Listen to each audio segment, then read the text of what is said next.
Moments ago, the Texas Tech Red Raiders, undefeated, took to the field. Time now to join the third member of our team on the sidelines. He's an analyst, and he's our coach, Coach Tim Brewster.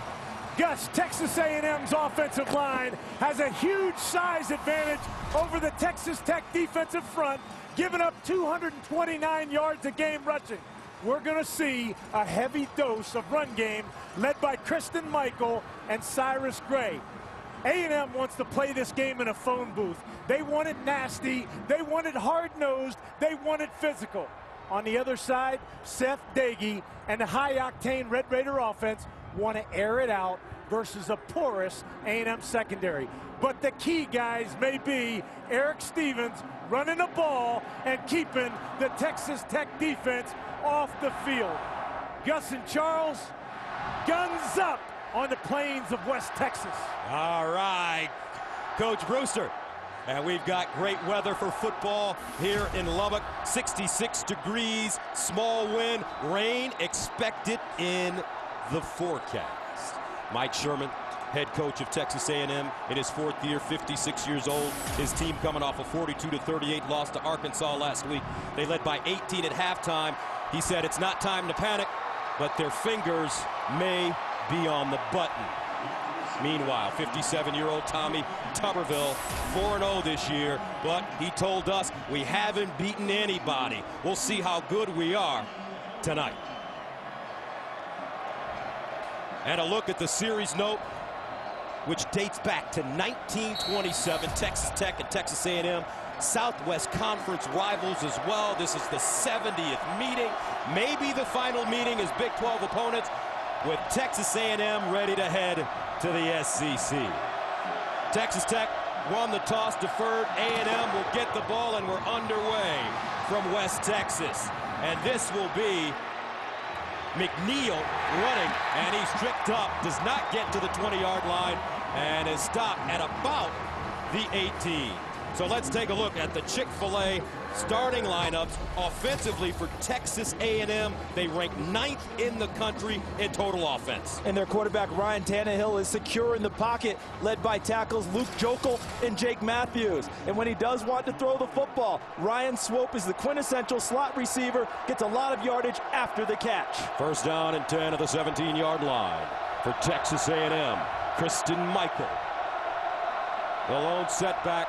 He had 230 yards rushing, 3 TDs last week against Arkansas, and they'll give it to him on first down with running room, and he gets to the 20, maybe the 21-yard line.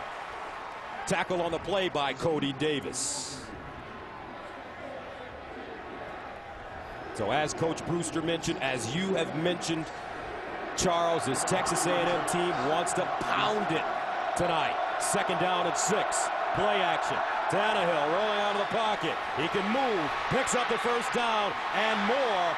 As a quarterback, the former wide receiver, picks up 14 big yards. Leon Mackey with the tackle. Gus, the last 2 ball games, he started out with a 65-yard touchdown run against Oklahoma State and nearly a 30-yard run against Arkansas. His legs are an asset. Tannehill last week against Arkansas, 25 of 35 for 247. And they run it straight ahead, nothing doing. Cobb coming up with the tackle, the sophomore from Killeen. And Chad Glasgow, the first-time defensive coordinator, first year here at Texas Tech, he went ahead and sold the house on that one, run blitzed and stacked the line of scrimmage and forced a loss of yardage run against Texas A&M. Second down and 14 at the 31. Tannehill out of the shotgun. With time. Fires over the middle, and it's incomplete. Ryan Swope, the intended receiver, that one hit him right in the hands, and it brings up third down and long. And it hit him on the move, because if Swope comes down with this pass, he's moving into clear territory. Perfectly thrown ball. You will not see that very often from Ryan Swope. And this Tannehill is a terrific athlete at quarterback, only player in NCAA FBS history with 400 yards passing in a game and 200 yards receiving in a game to his credit. Third and 14 at the 31. Tannehill, all day to throw. A missile caught. Wachaku First down, Texas A&M. Inside the Texas Tech 30. A gain of 41. Cody Davis with the tackle. Wachaku all the way to the top of your screen, number 7. Gets to the outside, not much of a reroute from the corner. Number 21, Jarvis Phillips, able to get by him easily. Tannehill on target. First down. Now they swing it out. Swope with the catch. Swope makes the first man miss, and he'll get close to the first down as he skips out of bounds. Ushered out of bounds by Cody Davis.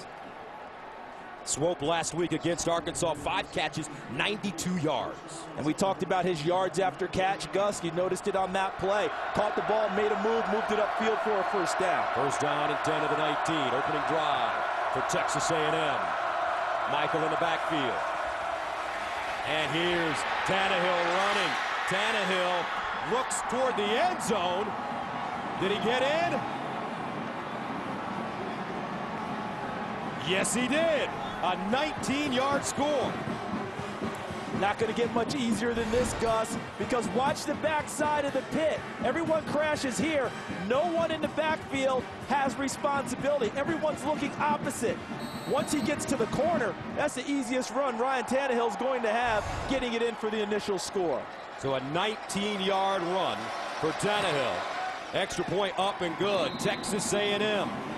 Opening drive, marches it right down the field. And the Aggies take a 7-0 lead. Fox College Football is presented by Russell Athletic, who reminds you that together we are. And brought to you in part by the new Exta 4X. Forget the forecast. Kumho Tires. Let's go. And by fresh, creamy Hass avocados. Nothing else will do. All right, a look at the scoring drive. 7 plays, 83 yards. A&M scores in less than 2 minutes. Tannehill with 33 yards rushing, including the 19-yard jaunt for a touchdown. So A&M ready to kick it away. Randy Bullock will send it away.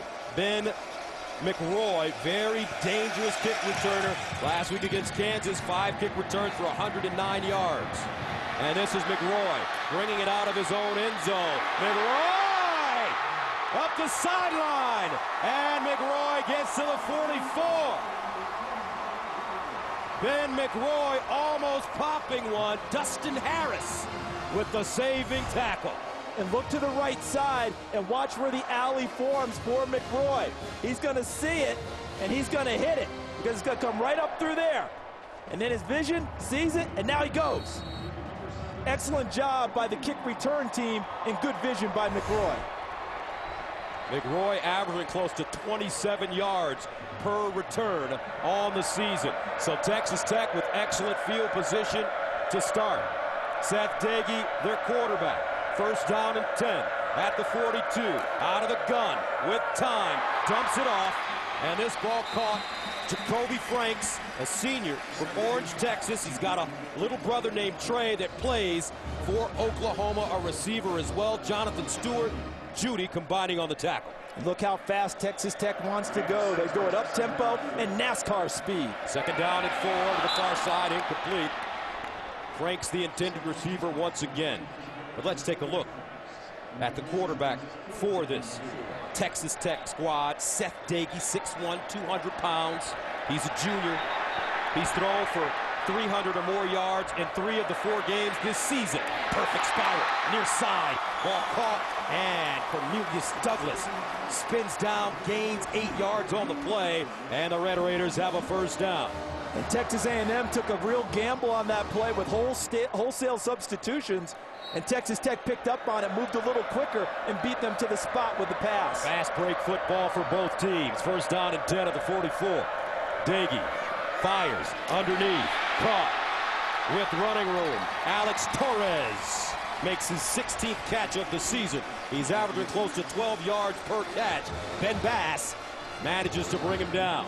And as fast as Tech is going to play, A&M will have to be faster as they continue to try and substitute. Second down and 2. Underneath, Dagey once again, and another completion. Eric Ward, second leading. No, they're going to call it incomplete as Ward loses the football on contact. and he lost it because Terrence Frederick with a strong hit coming through the body of Ward, just like you draw it up. And those are the kind of plays A&M needs in the secondary. On 3rd down and 2, Red Raiders running the football. Eric Stevens picks up the first down. He's a slippery back at 124 yards and a couple of touchdowns against Kansas last week. Garrett Williams with the tackle. In the past, 3rd and 2 would have definitely been a throw down for Texas Tech. Under Coach Tuberville, they can run it. After a gain of 7, Red Raiders keeping it on the ground once again. Stevens will pick up 4 yards on the play. So right now, Red Raiders on their opening drive, gashing this Texas A&M defense. 2nd and 6 to 25. Daggy, great rhythm to start this game. Bounces out of the pocket, throws on the move. Oh, incomplete. Wow. Wide open Marcus Kennard, the junior from Lawton, Oklahoma. He's got to hang on to the football. And if he hangs on to it, he's got his first big play as a Red Raider, and they've got him in the lineup because of his speed. They say the light's finally going on. He's starting to understand. Just missed an opportunity for a huge play. Let's see if Daggy goes back to him. 3rd down and 6. They might have a substitution issue here. A&M trying to get people on and off the field in their defense against this fast break offense. Substitution on the defense. There are 12 players on the field.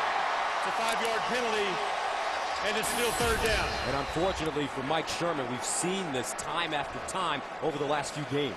And what they're trying to do is match up personnel. They're trying to get fresh rushers on the field when chasing the quarterback. They may have to think more about playing a little more base and rolling with the guys who are on the field. Big 3rd down and 1 at the 20-yard line for Daggy. Draw play, and I don't know. Aaron Crawford short. So what do you do? Sean Porter brought him down. Do you go for it on 4th down and short? I think that they're going to go ahead and go for it. They like the momentum of this drive. They know points are going to be at a premium tonight. Everyone's going to score. They're already down 7. They don't want to give an opportunity for Texas A&M to get confidence. They're going to go for it. Eric Stevens back in the game. They're running some Wildcat now. Stevens, the quarterback, high snap. He handles it, and he hops forward and gets a 1st down. Charles, man, we've been seeing a lot of high snaps in college football. A lot of that is because of what is over the nose of the center. You're getting these 320-pound guys disrupting snaps, but that has been a problem we've seen all year long. But Tommy Tuberville says we're going to have to match points with A&M tonight. 11th play of the drive, 1st down. Daggy firing underneath. Daggy finds his receiver. Ward, touchdown. No, he's down at the 1. I think this is a good call by the officials. I think his knee's going to touch down before he gets to the end zone. The tackle, there's knees. Both knees are down before he can stretch it across, it appears. There it is, both knees down. Ball is not at the goal line. And the Red Raiders with a quick snap. They will not get into the end zone. Gus, at this pace, both teams are going to be using oxygen tanks on the sidelines. We're going to need them up here, too, to keep track of these guys. And look at the red zone. 21 touchdowns out of 23 possessions, including a field goal. 2nd down and goal to the 2-yard line. Daggy in the gun. And Daggy takes the handoff. Back of the end zone. Touchdown, Red Raiders. Adam James, the son of the great Craig James from SMU, with the score. And I believe that's his first catch of the year. He's in the slot. They fake the handoff inside and a little pop pass, and Adam James gets his feet down for the initial score for Texas Tech. Excellent catch by James. Good concentration. Takes it all the way to the ground. So Texas Tech on their opening drive. The Red Raiders go 13 plays, 58 yards, eating up 338. And the son of the pony coming up with the big cat. Welcome back to Lubbock, Texas, where the great views from just above the field are from our Chase Sapphire Action Cam. Gus Johnson, Charles Davis, Tim Brewster, as you take a look at the scoring drive. 13 plays, 58 yards, 333. And the big touchdown from Adam James, his first catch of the season. And dating back to last season, Charles, we mentioned that this Tech team is a high-scoring squad. They've scored 35 or more points in 7 straight games, tied with Stanford for the longest active streak in the nation. And don't be surprised at all, and no one should be based by the first 2 series, that we're going to get to that number and more tonight, the way both offenses are clicking. Kenrick McNeil, Ben Molina, back deep for Texas A&M. Bringing it out of the end zone is McNeil. And McNeil still on his feet, and he'll cross the 30-yard line. Time now for a Chick-fil-A game break. Let's go to Los Angeles and Kevin Frazier. Michigan outside of the big house for the first time all season. Denard Robinson throwing the ball well. His Twitter account was hacked. His game was not. He's taking care of business. But how about Northwestern? They come strike right back. Trevon Green, the touchdown. Northwestern up early, Gus. Northwestern losing last week to Illinois, allowing the Fighting Illini to come back. First down and 10 at the 31 now for Texas A&M. Prelude and Michael line up in the I formation for the Aggies. Here's Michael trying to change directions, and he swarmed under. Terrific pursuit by Texas Tech. Donald Langley, first man to it. Look at the right side of the defensive line. They get upfield penetration and set the edge. Great job. Is that Mackey, number 11, working against number 76, Jokel. Sets the edge, allows the penetration. First time Christian Michael has lost yards the entire season, a loss of 5. Second and 15 from the 26.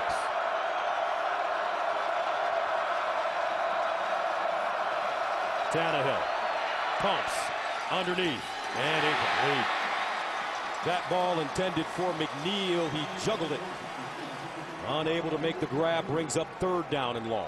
What you like about that play if you're Texas Tech is that they were at the point of the catch with the coverage. DJ Johnson right on target, able to help break it up. 3rd down, 15 at the 26. Aggies need to go to the 41 for a first down. Empty backfield for Tannehill. Firing over the middle, incomplete again. McNeil colliding with DJ Johnson. And that will force the Aggies to punt it away. Overload pressure coming here from Texas Tech, which means you got to cover in the backfield. And they do exactly that. Here comes the pressure. Everyone gets in on the receiver. DJ Johnson sits there, waits, and breaks up his 2nd pass in the row. So that brings on Ryan Epperson last week against Arkansas. 6 punts, averaging 35.7 per punt, allowed only 1 return. Zuzalik backpedaling. Zuzalik up the sideline, and he'll step out of bounds around the 37-yard line. That's a 54-yard punt and an 18-yard return.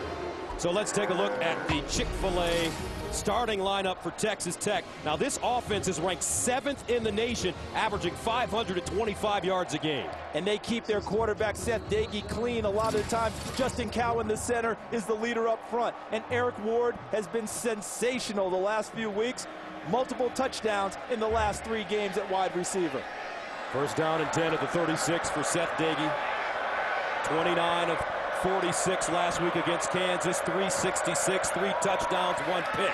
Underneath, he's got his receiver, and those crossing routes effective already. Jacoby Franks, who is a flat-out burner with the reception, and Judy comes up with the tackle. That's a gain of 8. Gus, Texas A&M already struggling for confidence. This isn't helping. And on 2nd down and 2, incomplete. Ward, the intended receiver, Terrence Frederick, there to break it up. To the naked eye, it looked like a good non-call by the officials. I thought Frederick got there at the time the ball got there. 3rd down and short. Red Raiders need 2 yards. Stevens in the backfield. They give it to him, and he'll pick up the first down. Jonathan Stewart, the middle linebacker, with the tackle. And going back to what I was saying, Gus, think of the confidence level of the A&M defense. 438 yards given up to Oklahoma State in the air. 510 given up to Arkansas. They needed good things to happen early, but early Texas Tech is marching right down the field on them here in the second drive. And that's Jonathan Stewart down, the junior from Shreveport, Louisiana, Byrd High School. The starting middle linebacker, 6'4", 237. He was involved in helping tackle Stevens on the play. And right now, this is a time A&M's defense has to catch their collective breath. Take that deep cleansing breath and try and find a play somewhere to up their confidence. Because right now, you know it's been dinged. They've been singed the last couple of weeks. Torched. They've got to find a way to get a stop and start feeling good about themselves on the defensive side. The Wrecking Crew moniker that they've had for so many years is not in evidence so far this season. The Texas A&M defense ranks 82nd in college football. Against the pass, they give up 336 yards per game, the worst in FBS. You've got to be more physical with these receivers from Texas Tech, still getting clean releases off the line of scrimmage. First down to the 48. Daggy over the middle again, and once again he finds Eric Ward, and Ward close to that first down. Tackle on the play by Frederick and Garrick Williams. And man, Charles, did they line up quickly. They go so fast. Remember, up-tempo and then NASCAR speed when they really want to up things. Second down and 3. And this is Eric Stevens. You got to give a lot of credit to the man that really originated this offense, Mike Leach, who's probably somewhere watching this game in Florida. And Tommy Tuberville was smart enough to come in here and not change this offense. Third down and 2. And the Red Raiders close to the first down. Eric Stevens, he'll carry the load for this Texas Tech squad. 87 carries, 482 coming into this game, averaging close to 5, averaging actually close to 6 yards a carry, and there's an injured player on the field. See, and with the spate of players faking injuries across the country to slow down up-tempo teams, that's the reaction you're hearing from the crowd. They think that this is a strategy move by Texas A&M. Is it? I don't believe so out of the first 2 that I've seen. I think they both are legitimate injuries so far, but believe me, Tommy Tuberville is going to talk to the officials about it, and we've seen it around the country. Let's take a look and see. It's the second time it's happened on a running play. Stevens goes in there, and at the end of the play, we have an injured player for A&M. Demontre Moore, number 94, his helmet came off at the end of the play. He's being attended to. And the one thing we cannot get into is trying to get into the minds of these players. You always err on the side of caution with injuries. You don't go out there and say, well, you're not hurt, kid, get up. Officials cannot do that. They have to officiate what they see on the field. So Mike Sherman, very interesting conversation we had with him on our conference call this week. Coach Sherman saying that, you know, they lost 2 tough games. They should have won the games. However, we're not going to push the panic button. We have to just go out and be ready to win the next one and get on the right track. And what they did this week on defense was they opened up almost every position. They called it competition week. If you want to play, you have to earn your spot during the week. They don't care if you're a youngster or an experienced player. They need guys who can make plays on the back end of their defense now. First down and 10 at the 42. And Daggy, play fake, rolls out of the pocket, in trouble. And this one sailing out of bounds. Intended for Austin Zuzalik. And that's exactly what they needed, was pressure on Seth Daggy. He's been thrown out of the rocking chair for much of the night. But on that play, good pressure administered in his face made him get rid of the football. Second down and 10 at the 42-yard line. Second drive of the game for Texas Tech. Daggy in trouble, lost it, loose ball, and Texas A&M will recover. Eric Stevens jumping on it. Sean Porter getting to the quarterback. And this is his forte. Came into the game with 5.5 sacks. There's his 6.5 right there with a caused fumble. A great strip sack by Sean Porter, who can rush the passer and drop into coverage. A&M taking a timeout because they had a substitution issue. A&M calls their first timeout of the half. So A&M taking their first timeout of the half. They are trying so hard, Gus, to do substitutions on the defensive side of the football. I'm just wondering if Tim DeRuyter may have to go to a little more base and say, guys, you're going to have to play 3, 4, 5 plays in a row before I can roll you out of there. Because I think Texas Tech, the speed that they're playing, they're eventually going to catch them, and A&M was fortunate enough to get a timeout on that play before Tech ran a play. There's Tim DeRuyter, the assistant head coach and defensive coordinator. Came over from Air Force Academy. Great strides last year. The defense really played well. Almost got back to being the wrecking crew. This year, they've struggled again in the pass game, and it's been so strange, Tim Brewster. 4.5 sacks a game, but giving up almost 350 yards in passing. And it doesn't match up at all, CD. But I tell you what, they're getting pressure there. They just got to keep bringing it. Daggy knows where to go with the ball, though, Charles. 3rd down and 15 at the 47. Daggy fires, slant play, caught on the far side, and this is Alex Torres. And Torres with some nice yak. That's 9 yards after the catch. But a good job by A&M deciding that when they went out to chase down the play, rallying to the football, only one missed tackle before they were able to get him on the ground. Kind of no man's land here. Too far for a field goal. You probably don't want to punt it. And with their offense, they may very well go ahead and try and pick this up. Aggies breathing heavily. 4th down and 6 at the 38. And some movement. And looks like the right guard, Deverick Gallington.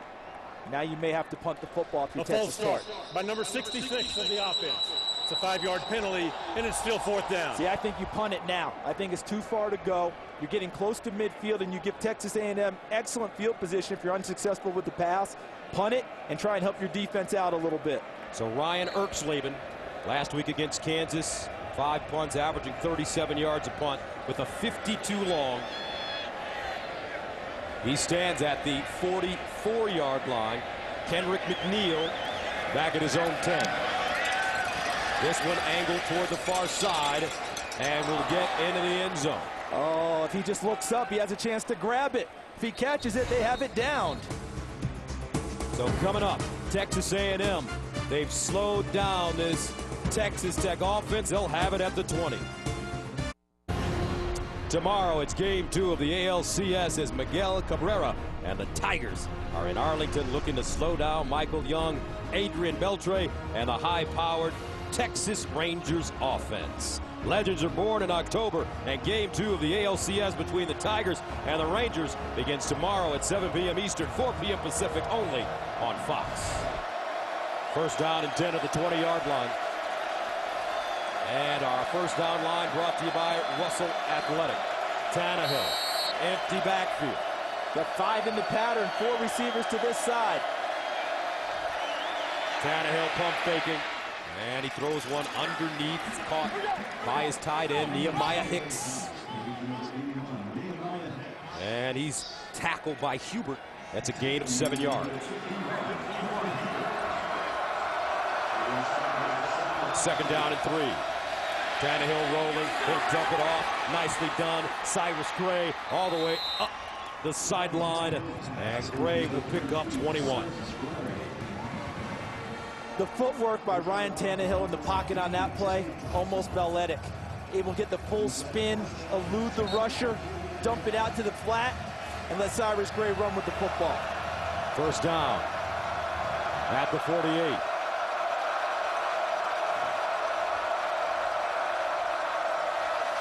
Tannehill winds up down the sideline, swope incomplete. And a flag on the play. And the flag thrown near the hash mark in the middle of the field. And the argument Pass interference by number 1 of the defense. And Tommy, 15-yard penalty and an automatic 1st down. And Tommy, it's going to come over here. This is where the call is happening. But watch where the flag comes from. All right, you see the hand on. Seems like they both hand fight with each other. The official here, the field judge, said nothing. He let it go. But the back judge, from all the way in the middle of the field, looking back into the play, is the one who threw the flag. That's why Tommy Tuberville's so upset. He said the guy on the play let it go. Last week, Tommy Tuberville's squad, 17 penalties, 154 yards. Most penalized game since 2008. And Swope Around the corner, Cullen Hubert pushes him out of bounds after an 8-yard pickup.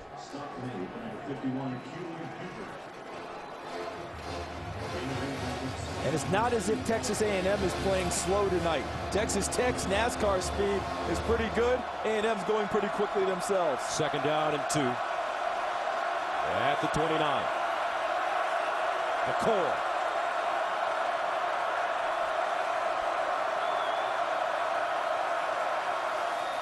Tannehill. Far side. Oh, he put that one right on the money. Nice catch by Jeff Fuller, all hands, and they pick up the 1st down. On 2nd and 2, they get 12. Jeff Fuller, number 8, is one of the best receivers in the country. He's been nursing a hamstring injury all year and has been unable to practice full out. Talked with Troy Walters, his wide receivers coach in pregame, says it's been his best week of practice all year, playing at about 90% now. 9 catches, 82 yards, season highs against Arkansas last week. 1st down. Tannehill. Over the middle, incomplete. Some hard going there. Jeff Fuller, the intended receiver. But Fuller running into a very stiff defense. Jarvis Phillips there for Texas Tech. And Cody Davis, the weak safety, also coming into the play. They end up sandwiching the receiver. 2nd down and 10 at the 17. Tannehill, 6 of 10, 102 yards. And we still have 3:44 to go in the 1st quarter. Are we seeing enough formations and shifts? Look at this one out here now to a full bunch to the top of the bottom of your screen. Tannehill throws it out wide. Wachiku, nothing doing. Terrific defense by the Bullet. Terrence Bullock, the sophomore from Garland, Texas. And this game is personal to him because his brother Melvin was a Texas A&M Aggie. Terrence Bullock wanted to be one, didn't get an offer from Texas A&M. He wants to show them that they made a huge mistake this evening. 3rd down, 13 at the 20-yard line. Aggies need to go to the 7.5 for 1st down.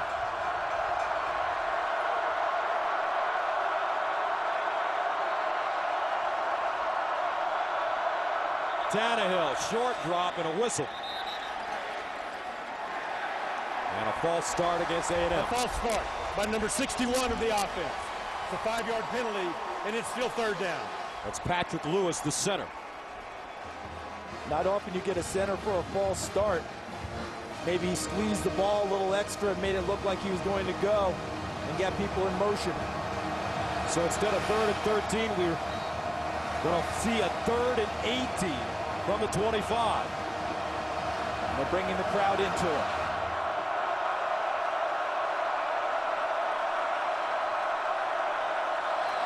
Tannehill tucks it, lost it. Texas Tech says they have it.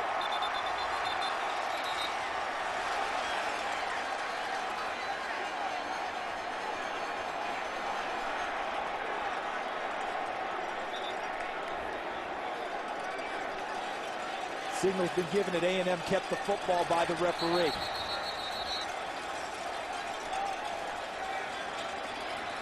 And A&M will retain the ball.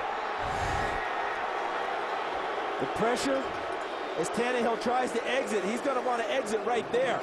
See, he tries to go, but the ball gets knocked free. He might have knocked it against just Luke Jokel, number 76, and the ball gets knocked free. It looked like Scott Smith, 94, the defensive end, got a paw on it. So on 4th down and 21, Randy Bullock last week against Arkansas, 1 for 1. Into attempt a 45-yarder and a beautiful kick by Bullock, the senior from Klein, Texas, as he knocks down one from 45. He could have kicked that one from 55, and Texas A&M takes a 10-7 lead. That's a heck of a kick because that's into the wind. Not an easy kick at all by Randy Bullock. But how about this pace? Oh, awesome. I mean, we're seeing a little bit of everything, and even with an increased pace, we're not seeing any lack of formations, shifts, changes. Defense is trying to get things done. This has been a lot of fun. You know what? Texas A&M, a lot different team this time as opposed to when I saw him last with Lance Pavlis and Bucky Richardson. Right, where Bucky Richardson was playing quarterback with a neck roll. Brew, what are you liking about what you're seeing so far, if anything? Guys, the pace of the game, as you said, is absolutely special. I think it's going to take at least a quarter and a half for these teams to adjust defensively to the pace of the game. You know what's been interesting is that as high-powered as these offenses have been, the last 3 possessions, we've had 2 stops, 1 by each side, and then they held A&M to a field goal on the last one. Bullock sending it away, and this will be McRoy. Almost popped one the last time he hit it. McRoy, 1 man to beat. Oh! Ben McRoy, 48-yard return. Texas Tech in business once again. You know, back-to-back great returns, 48 and 42. You know, they always talk about being able to manage your speed. Ben McRoy's going so fast here, he actually ran himself down on the play. See this? Tommy Tuberville talked about this a couple weeks ago. He's so fast that sometimes he goes too fast and causes himself to go down. He was getting ready to take on the kicker with a chance to go all the way. First down and 10 at the 46-yard line of Texas A&M for the Red Raiders. Dagey, 8 of 13, 66 yards and a touchdown. Now Dagey, palm in the pocket, dumps it off to his tailback, Eric Stevens. And Jonathan Stewart, who went out on the last series with an injury, back in the game. I saw a nice push up front from Texas A&M's defensive line. That's what they need. Get to Dagey, make him get rid of the ball a little bit quicker than he wants to. 2nd and 7 at the 43. Dagey again, skipping backwards. And it's Stevens again, and he'll pick up the first down.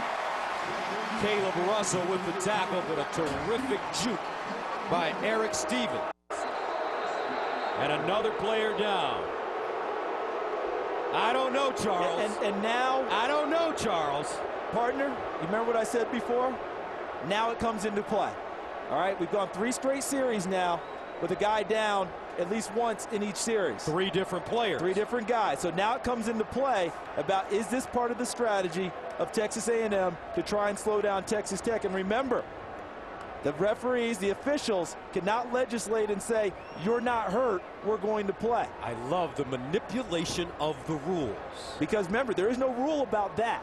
The rule is if you go down, you have to miss the next play. You're going out.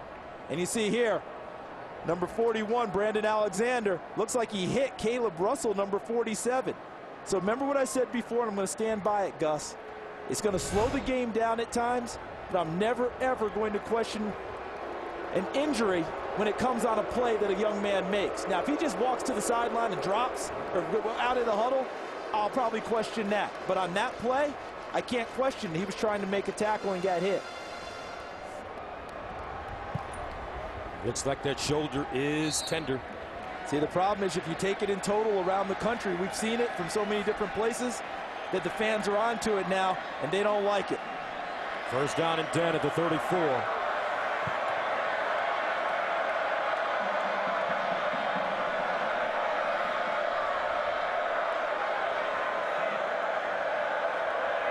A&M showing blitz. Here they come. Quick release. Cornelius Douglas stood up and driven down. Terrence Frederick on the bottom, making the play for Texas A&M. And you know what we're getting now? As fast as Texas Tech is going, A&M is trying to get out and cover down on receivers so they don't have free releases and you can't just raise up and throw the football. That's where Sean Porter was in position on the last play to help break up the play quickly. 41 seconds remaining in the first quarter. 2nd down and 12 at the 36. Trips at the top of your screen. They'll hand it off to Eric Stevens, and he'll be lucky to get back to the line of scrimmage.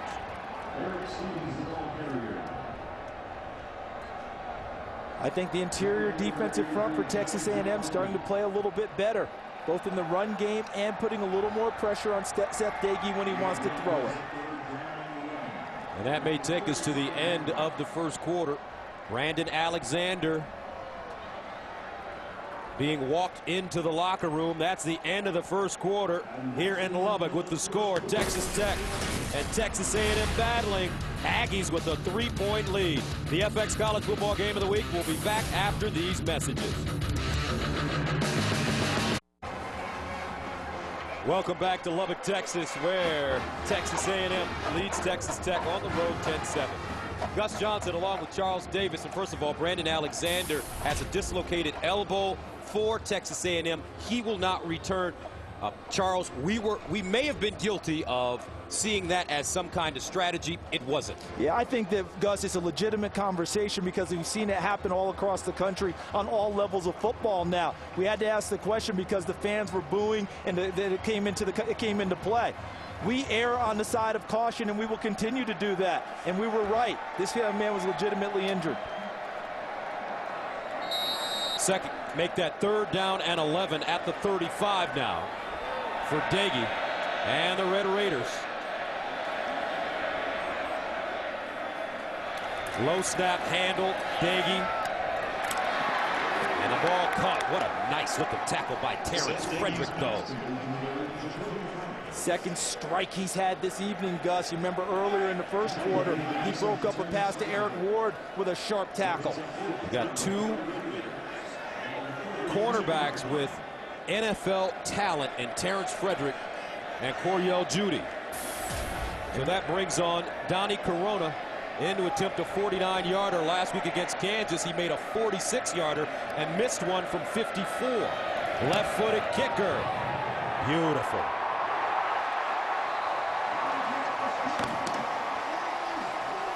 Both these teams playing at a high level. And we're now tied at 10. Look at him curl it inside. Well done, Donnie Corona. Donnie Corona came into this season 4 for 13 in his career in field goal attempts. His consistency was in play, but so far this year, very accurate. Oh. All right, Wednesday, the most talked about new drama of the year is on FX. Don't miss an all-new episode of American Horror Story this Wednesday at 10 only on FX. Charles, I'm going to have to man up and watch that. You and me both. Is it considered manning up if you watch with the lights on?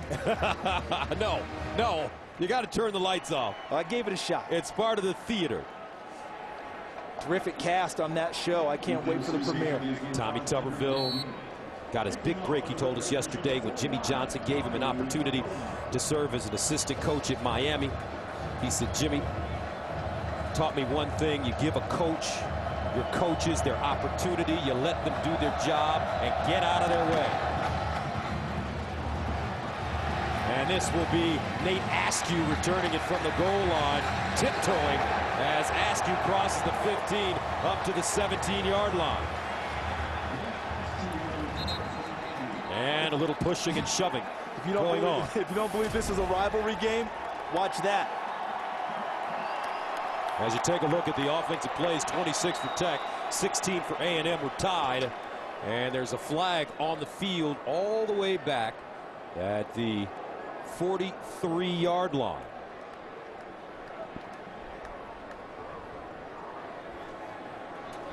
Offside by number 38 of the kicking team. Penalty is 5 yards and replay the down. Tom Walker, your referee. Looks like Tom's been in the weight room. It's actually, yeah, it's actually Cooper Castleberry, because we got a late change about the official. But you're exactly right. He looks like he's trying to pull an Ed Hockley. Get in there and gun up for us. Cooper Castleberry, actually, your referee. There's Cooper.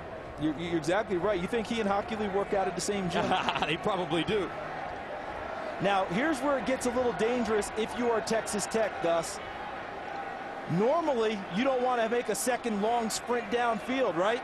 A&M thinks they got an opportunity now for a big turn, a big return. Tim, would you want them to kick it over again if you're the receiving team?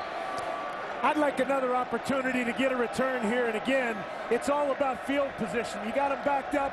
Let's get a good return here and give the offense some room to work. Make Texas Tech sprint down a second time. You're hoping someone's a step slower, and you get a crease and return it big. Kendrick McNeil, number 5, is their lead return man, and he has it. Make that Ben Molina has it at the 6-yard line, and Molina chopped down. Nice looking special teams tackle for Texas Tech. And you see there, excellent job getting downfield and putting the hit on him. Great coverage, number 38, Dontrick Barnes. Actually, that's Summit Hove.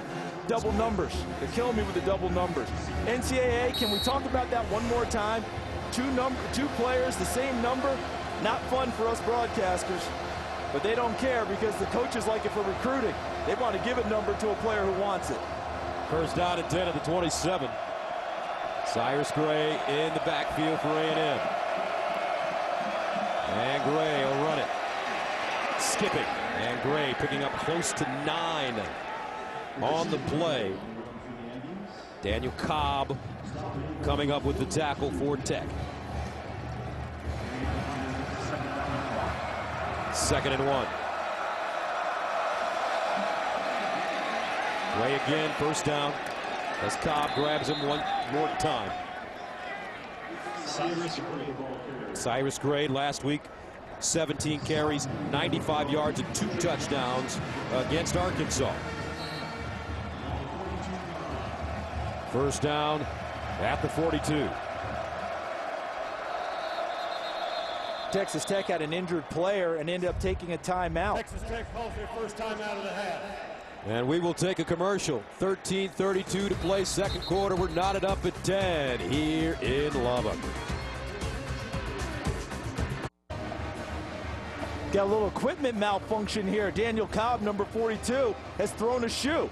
So he's holding it up, hoping the officials will stop play and allow him to get his shoe on. But that's not how it works. They have to either get another player on the field or call timeout. He gets to the bench. He's trying to let everyone know. No one runs out on the field from his bench to replace him. They had to burn a timeout in that situation.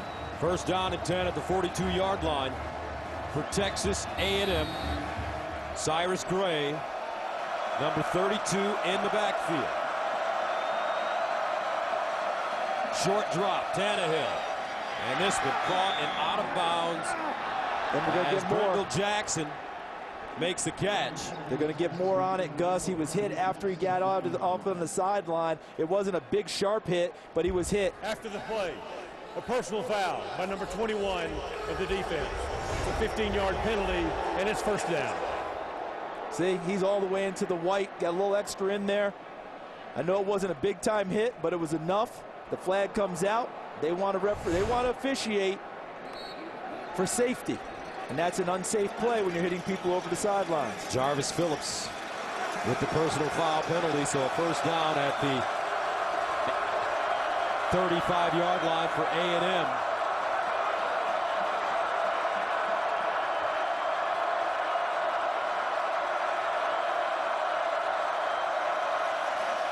And a handoff. Gray following his blocks, breaking tackles, and is ridden down at the 31-yard line by Scott Smith. Isn't it interesting how we opened the show, Gus, and we talked about the run game and how physical we expected Texas A&M to be? So far, Cyrus Gray, Kristen Michael, were they about 15 yards combined on 6 carries? Not much. 2nd and 6 at the 31.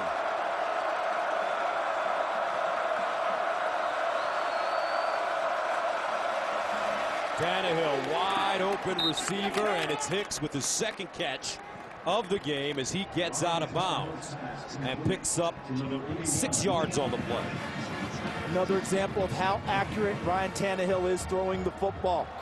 He's a former receiver. He knows where receivers like it, and he puts it there for the most part for his guys. And 55 catches in 2008. First down and 10 at the 24. 3 amigos at the top of your screen. And they hand it off. Gray slicing, stiff arm out of bounds. He'll pick up 8.5.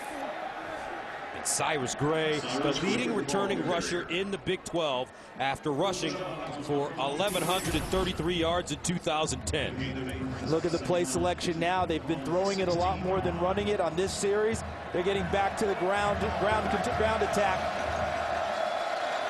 Straight ahead, Gray, touchdown Texas A&M, 16 yards.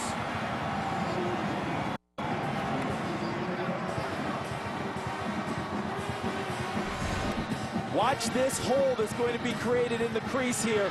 But watch number 32, Cyrus Gray's vision and footwork. He sees it there. Right now, he's going to look over here and watch the cut.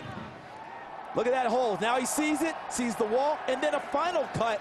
Puts his foot in the ground and bolts into the end zone. 7th rushing touchdown of the year for Cyrus Gray. And with 11:54 to play here in the second quarter, A&M takes a 7-point lead.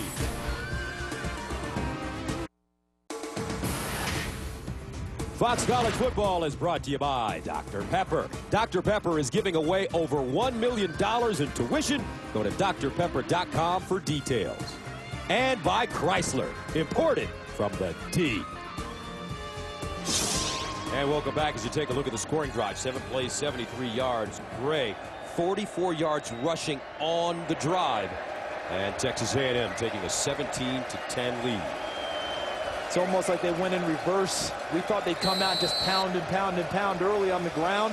They threw it a lot more, opened things up, and the running game came to the front on the last drive. So keep your eye on Ben McRoy. He's almost broken 2 returns, and he won't get an opportunity this time. This ball kicked out of the end zone. So let's take a look. Here's a Chick-fil-A game break. Gus, Alabama has won 20 straight over Vandy. A.J. McCarron trying to make it 21. He hooks up with Brad Smelly. 7-0 tied. This game is very early. Meanwhile, the smart kids, Stanford, they have not allowed a touchdown or field goal in the first quarter since November of 2010. Won't happen yet either. 13-0 Stanford up over Colorado. No luck needed here. Underrated part of their game is defense for the Cardinal. And on first down, some movement on the Texas Tech offensive line.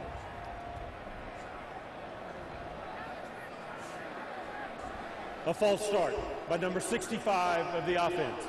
It's a 5-yard penalty, and it's still first down. That's a left tackle, Adrian Waddle, who they think has a whole bunch of potential. So far for Texas Tech, 5 penalties, 45 yards. First down and 15. And now they throw into the wind a little bit. Let's see what they decide to do with their pass offense. They run it. Eric Stevens. And Stevens crosses the 20-yard line. Garrett Williams with the tackle. Oftentimes when you have to throw into the wind and you're uncertain about pushing it downfield, those wide receiver screens come into play. Second down and 7. They'll go for a home run up the side. Oh! What a catch! Alex Torres. A gain of 34. All the way to the wide part of your screen, running against Coriel Judy. Alex Torres running a nice route, but that ball's in the air before he can get his head around. That's excellent timing by Seth Dagey, and he's not worried about the wind. First down at the A&M 43. They're going for it again. And a flag. This time, Judy's going to be called for pass interference. And you know what I love about that play call by Neil Brown, the offensive coordinator? Pass interference by number 5 of the defense. It's a 15-yard penalty and an automatic first down. What I like is that they got a play on him the play before. And oftentimes you wonder, hey, how's he going to snap back after ball's caught on him? Go at him again. Test him. And Neil Brown did that and picked up a big pass interference.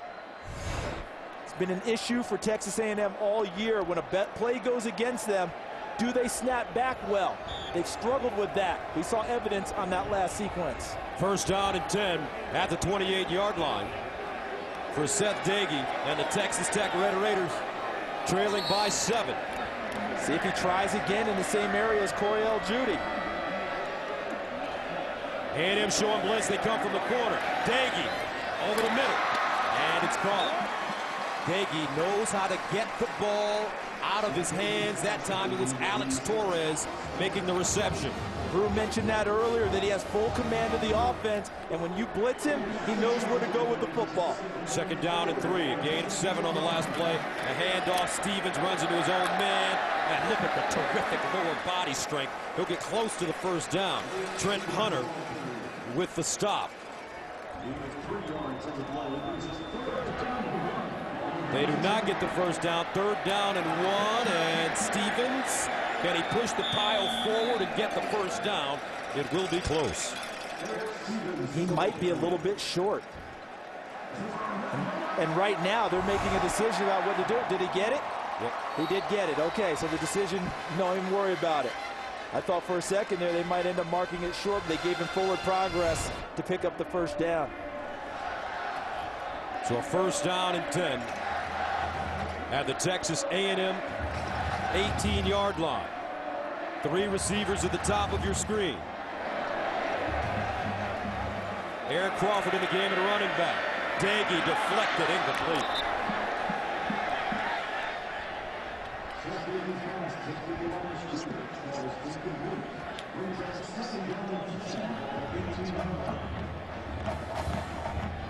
Looked like Tony Jared Eddy deflected the pass, their leading defensive lineman.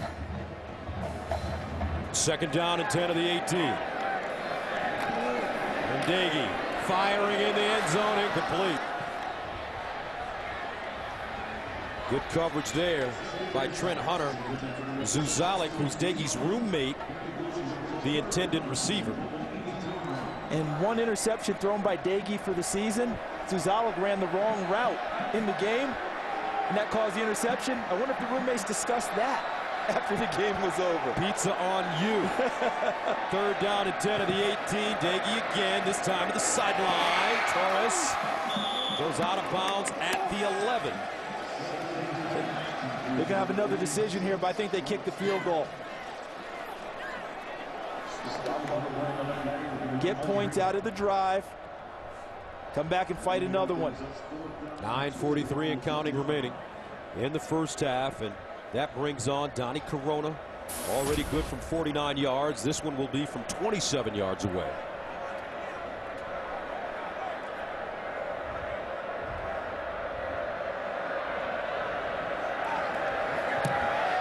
And he nails it again. 9:21 to play. Second quarter, 17-13. Alex Torres. Big catch on the drive, but A&M still leads.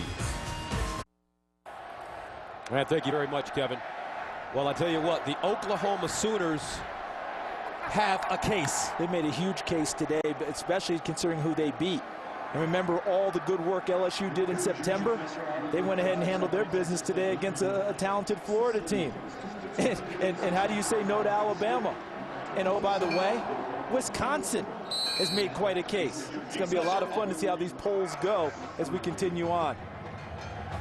Texas hanging a double nickel.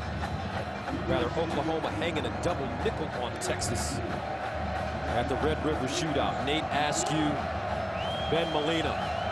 A&M continues to flip-flop their return men.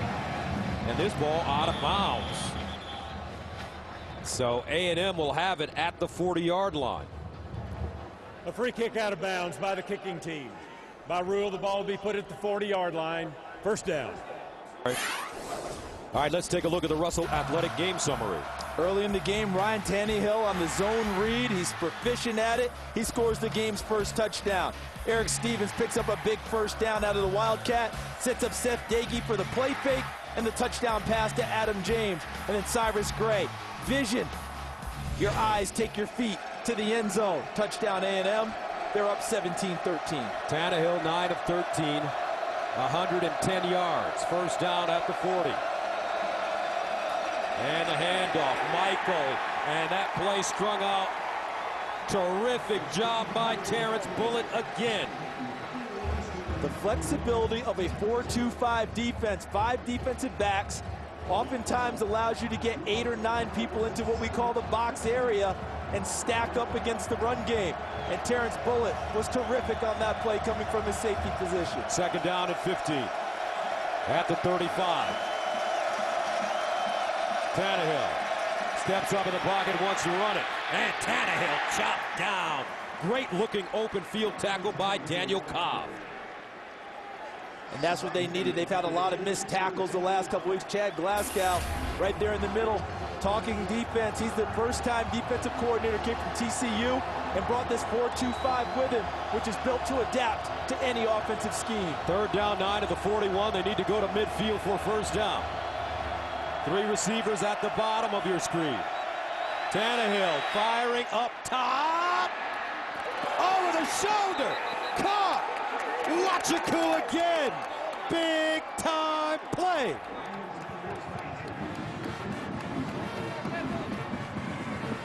But there is a flag on the play.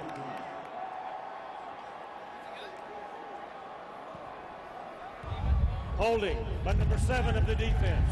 The penalties declined. It's first down. Nicely thrown ball, but look at Wachiku with a terrific stretch catch. Taking it all the way to the ground. Ball hits the ground but stays in his hands. The penalty occurred earlier in the route.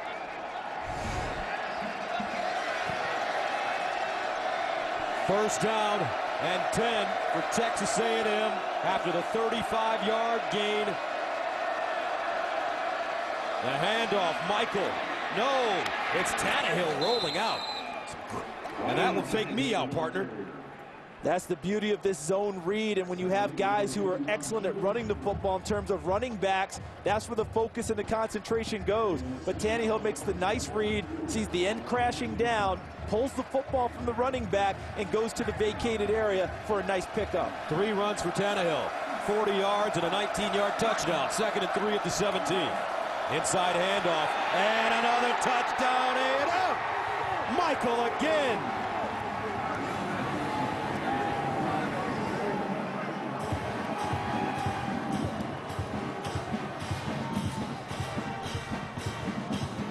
So with 7 minutes and 16 seconds remaining in the second, Texas A&M goes up 23-13. Watch there. See that? And then look at that gap. Look at the hole. Nothing but clear vision from there. Kristen Michael. And the Texas A&M running game really starting to flex their muscles now. Ground and pound. A&M on top of Tech, 24-13. Okay, let me channel my inner Vince Lombardi here. Watch how this play opens up for Texas A&M as they run the play, and we stop right there. So now we've got a seal here, and we've got a seal here. And that means that right here, he runs the play in the alley. Easy touchdown, and let's give some love to the guys up front. Patrick Lewis, 61 center. Right guard, Brian Thomas, 71. Left guard, Jarvis Harrison, 51. Left tackle, Luke Jokel, 76. And Jake Matthews, 75. With some help from Michael Lamoth, the tight end, number 19. Excellent job up front. Zuzalik and McRoy back deep. McRoy will take a knee. All right, let's head back to Los Angeles for Chick-fil-A game break. Here's Kevin Frazier. Gus, Oklahoma State taking on Kansas today. No contest. Justin Blackman, a pair of TDs. Look at this score, 70-28. Is Oklahoma the best team in the state of Oklahoma? That's the question. What they're counting on, Kevin, is getting to December 3rd and settling it in Stillwater on the field in Bedlam. There is no Big 12 championship game this year. If those two get there undefeated, that takes the place of it right there. All eyes will be on Stillwater. But right now, with 7:16 to go, Seth Doege has his eyes on getting back into the end zone for Texas Tech. Doege hit as he throws the football, but Cornelius Douglas makes the catch, and he'll pick up 3 yards. They're starting to get a little more pressure on the quarterback. The up front guys are doing a better job with push, and they're bringing people off the edge.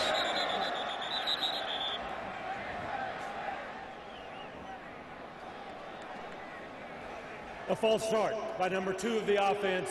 The entire team was never set. It's a 5-yard penalty, and it's still 2nd down. Brew, I'm seeing better push up front from Texas A&M. I'm seeing guys off the edge, and I'm seeing better tackling after the guy makes the catch in the secondary. CD, you're exactly right. They cannot get pressure with 4. They've got to bring 5. They've got to bring 6. They're playing zone behind it, and they're not giving up explosive plays. 2nd down and 12 at the 18.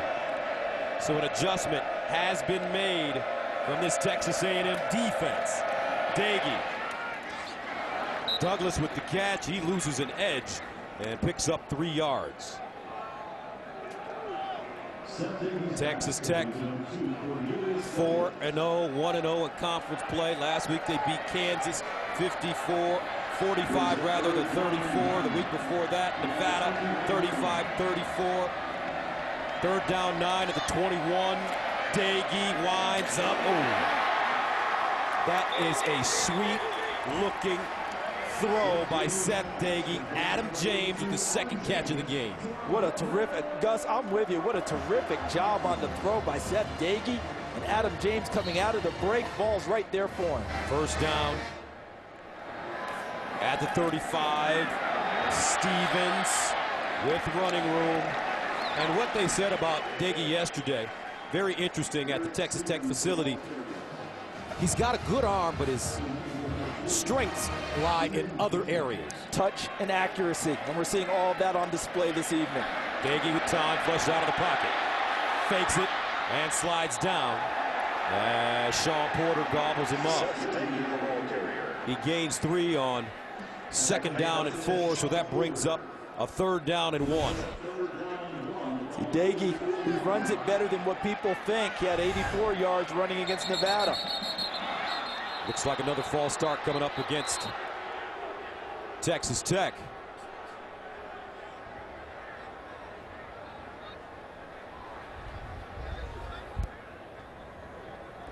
The offense substituted and the defense did not have time to match up.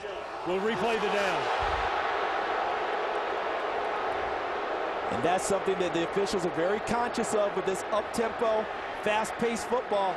All right, if you're going to substitute on offense, an official should come and stand over the football and give the defense a chance to match up defensively. If the offense doesn't substitute and you're trying to substitute defensively, then you're on your own. Third down and 1 at the 44. They're 7 of 11 on third down conversions. Wildcat. They run the reverse. Daggy fires. Wide open. Torres. Oh, incomplete. And a flag on the play.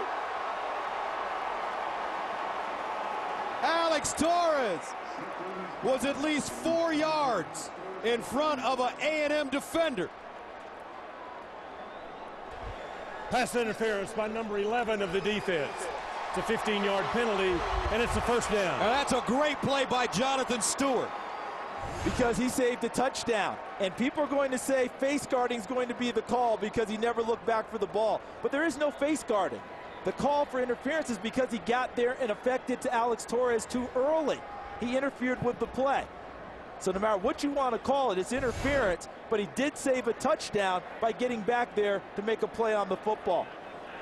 How about Neil Brown trotting out the Phantom Raider today and putting that out there for them? Almost a huge play for Texas Tech. How about the great pictures brought to you by our cameraman, Jeff Peel, standing right on the play, super slow-mo in HD. And doesn't let the ball or anything affect him. He's all over it. An all-star at that spot. First down and 10 at the 41-yard line for Tech. Under 5 minutes to play in the first half. And Daggy up the sideline. Incomplete. That ball intended for Eric Ward. No flag on the play. No, a flag on the play. Yeah, I think they're going to get him on pass interference again. Pass interference by number 7 of the defense. It's a 15-yard penalty, and it's an automatic first down. Terrence Frederick. Look up to the top of your screen. 7 is Frederick. I'm trying to figure out where the call is coming from because to me, Frederick had good position. He bodied him off. And then on the inside, Ward came back. Maybe it was the arm bar with the arm coming out from Terrence Frederick is why they threw the flag. First down at the 26. And Eric Stevens running the football. Eric Stevens has had a very solid first half, rushing 13 carries, 34 yards. Now Daggy pumps, looks the other way. Now rolling out, wants to throw on a run, and it's caught out of bounds. Another reception by Jacoby Franks. It's a well-coached offense led by Neil Brown, the coordinator. When Daggy moves around, the receivers understand how they need to move to get back into his sight lines and uncover themselves for an opportunity to catch the football. First down at the 12, high snap, handled. Stevens on the draw play. He'll push the pile forward and get inside the 5. Garrick Williams brings him down. You mentioned high snap. Did you see how Seth Daggy stayed with the handoff to make sure there was no fumble? Stevens again, looking for Payer. Touchdown Tech.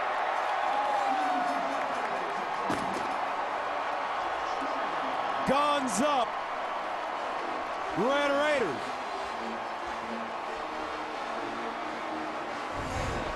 How about the guys up front carving the hole? The handoff inside to Eric Stevens. That's Deborah Gallington, 66. Terry McDaniel, 68. With some help from the receivers. And Tech's in the end zone again. Extra point up and good. 3:52 to play in the second. We've got a 4-point game here in West Texas. Watch how they block down this way. Opens up the hole to bring it this way for the running back. Block down. Caleb Russell, 47, tries to get there. Unable to get over in time. And Eric Stevens, I am really impressed with this running back, Gus. We haven't had a chance to see him live before. We've seen Gray. We've seen Michael on TV. Eric Stevens is one of the better backs I've seen in the Big 12 this year. He came into this game 98 yards shy of moving into number 8 all time in rushing at Texas Tech. He's 117 yards from moving into the number 7 spot. And remember, in this offense, his #1 job is to pass protect. But look about what he did in high school. As a Rivals.com named him one of the top 4 best in space running backs in the nation. But you know what I like about him? He operates well in traffic. Brew talked about this game being played in a phone booth at the top of the show. Eric Stevens operates quite well in that phone booth. So back deep, Ben Molina for Texas A&M, as well as Judy. And this will be Judy running it. Judy breaks it at the 30 and gets out of bounds at the 40. Coriel Judy, a terrific return of 33 yards. Now, was it 24-13 just a couple seconds ago? One thing we know about Texas Tech is that they're never going to be daunted. They've come back this year from deficits of 10, 14, and 20 points at some point in each of the games. And 3 out of the 4 they've played. And it's important to remember that this Texas A&M team, last couple of weeks, second half, they've been a Jekyll and Hyde squad. First down and 10 as the first down line is brought to you by Russell Athletic from the 37. Here's a handoff. Running the football. Gray spinning. Picks up the first down and more. Cody Davis trips him up. But Cyrus Gray has really been coming up with chunks of yardage. And I think his offensive line loves the play selection. Haven't met a lineman yet that wouldn't prefer to run block as opposed to pass block. That's a gain of 12. They hand it off to Gray again. Still on his feet. And Gray tackled from behind by Dartwan Bush, the sophomore from Clute. Gray 12 yards, 6 yards in the last 2 runs. Second and 4.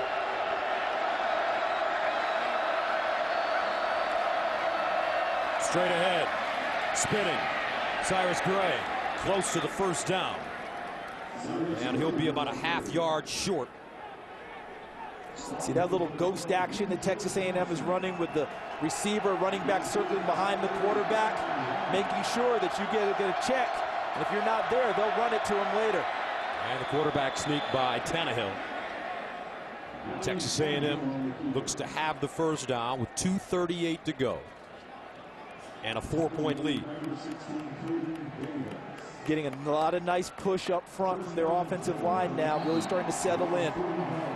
One note, Jeff Fuller, their senior wide receiver and star, has a concussion. He will not return. First and 10 at the 41. Short drop, Tannehill, sideline. Nicely done as Wachiku, all concentration to haul that one in. That's a nice throw because that's not a short throw. That's throwing from one hash opposite to the opposite sideline. You got to put a little something on it so the defensive back can't undercut it and make a play on the football.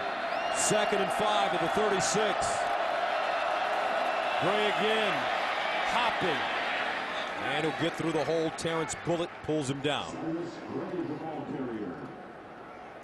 Nice drive here by this Texas A&M squad, which started at the 37-yard line.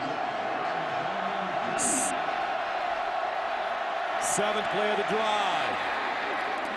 And Cyrus Gray slashing again. He'll check out of the game after getting 8 yards on the play. Brew talked about at the top of the show, the big offensive line of Texas A&M and the small defensive front of Texas Tech. Right now, the big guys are really starting to carve holes in the defensive front. Christian Michael back in. They'll hand it to him. And Michael tackled from down low by Cody Davis. And it's an interesting formation that this Texas Tech team utilizes between linebackers and defensive backs. Yeah, it's a 4-2-5. All right, and with the defensive backs, one of your linebackers, one of your defensive backs ordinarily will drop in and become an extra linebacker to try and help in run support. Cody Davis often that player. 2nd down and 9, Tannehill, sideline again. And the catch is made by Hicks. Now don't forget, folks, coming up at the half is the Geico halftime show with Kevin Frazier and Marcus Allen. They'll have the latest from who's #1 in the nation, and the debate is starting to get hot. Marcus Allen will also comment on one of his mentors, Al Davis. Michael breaking tackles, and he gets to the 9. DJ Johnson throwing himself under the chariot there. And Randy Jordan, the running backs coach for Texas A&M, will clip that play out and show it to his guys. And you know what he's going to talk to them about, Gus? Finishing the run. Watch the guys up front create a crease. Once again, there's Harrison, 51, leading in the hole. But look at how that run is finished by Christian Michael. Going forward over the top of the defensive back. That's what they ask you to do on every run. Finish it forward, not knocked to the side, not knocked backwards. Be interesting to hear what Marcus Allen has to say about Al Davis for the passing of Al, the head of the Oakland Raiders. And Marcus Allen played here at Texas Tech as a USC Trojan. Was a fullback. Charles White got hurt that night. Marcus Allen ended up carrying the ball a lot. His only 100-yard game as a fullback here at Texas Tech. First down and goal at the 10, 31 seconds remaining. 11th play of the drive for A&M. Just one timeout remaining. Play action. Tannehill rolling with room. Tannehill, touchdown A&M. Talk about a tough guy. He lowered his head and got in.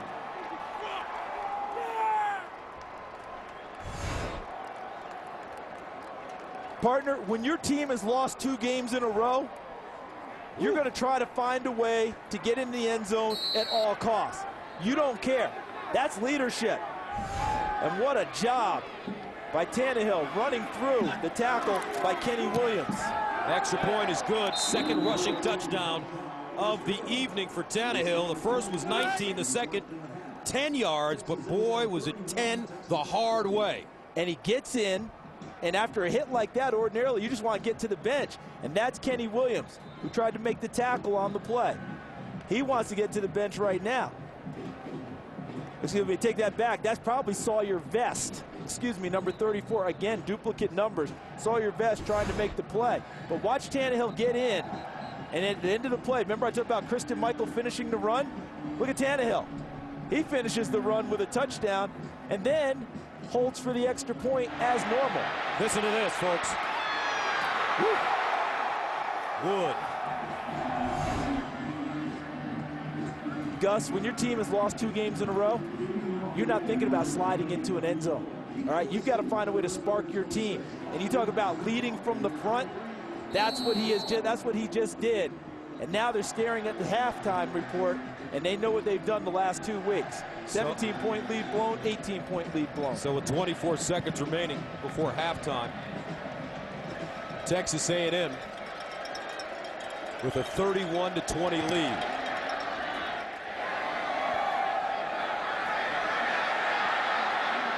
McRoy.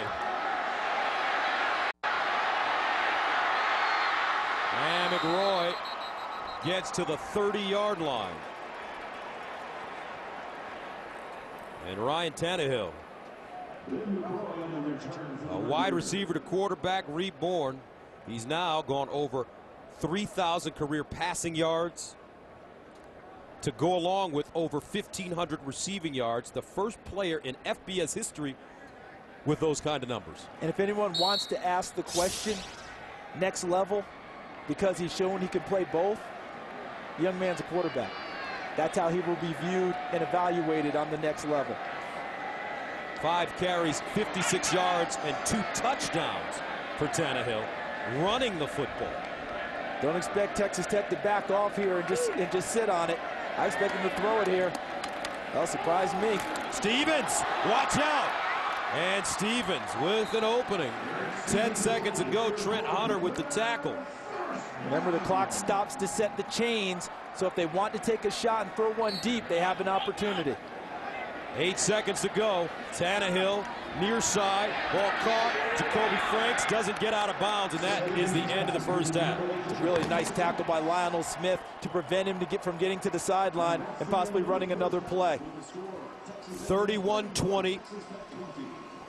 Our score at halftime, and a lot of big-time numbers being put up by that young man running the football 56 yards to go along with 2 touchdowns. Tannehill 9 of 13, 106 passing in the first half. And as for Seth Doege, 19 of 26, 159, a touchdown, no picks for Texas Tech. And the Red Raiders heading into the locker room trailing by 11. Let's go downstairs to Coach Tim Brewster. Coach, your team really seems to have settled in, pace of the game, imposing your will in the running game. Just talk about your team right now and how you've settled into this game. Well, certainly we have a whole half to play. We know about that. And, you know, there's a lot of things they're doing well on offense we have to corral. We had some substitution issues early on where we weren't able to get our guys in the field. But I think we settled that part down, and hopefully we can have a better second half. Coach, talk to us about, at halftime, talking to your team about finishing. Well, we talked about it all week long. We talked about it before the game. They know where that we stand and what we have to do. You know, sometimes you hit them too hard with it, then they're thinking about it. But they know what they have to do. They've been told that many times this week. Coach, thank you. So the big question for Texas A&M, will the ghosts of second half's past haunt the Aggies? 31-20, A&M up. We'll send you to Kevin Frazier and Marcus Allen in L.A. for the Geico halftime show after these messages.